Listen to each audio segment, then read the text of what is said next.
Just কয়েকদিন আগে আমাদের রিয়েল লাইফ সিঙ্গাম তুকারাম হুন্ডে মুখোমুখি হয়েছে আমাদের নকল সিঙ্গামদের, যারা কিছুদিন আগে নিজেদের আরো দুই বন্ধুর সঙ্গে মিলে বিমলের অ্যাড করেছিল। অ্যাড করে লাখ লাখ টাকা নিয়ে আরামসে বসেছিল, ভাবছিল আমাদের কি বা হবে। কিন্তু তুকারাম মুন্ডে এখন এই তিনজনকে শোকজের নোটিশ পাঠিয়ে দিয়েছে।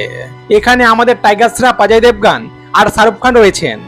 কারণ এরা বিমল এলআইচি অ্যাড করলেও তার নাম করে আসলে বিমল পান মশলাকে ইনডাইরেক্টলি প্রমোট করেছিলেন। আর এইভাবে মিসলিডিং করে ইনডাইরেক্টলি পান মশলা প্রমোট করা মহারাষ্ট্রের ভেতরে ইনলিগাল। তাই তুকারাম মুন্ডে এখন এই তিনজনকে 15 দিনের সময় দিয়েছেন।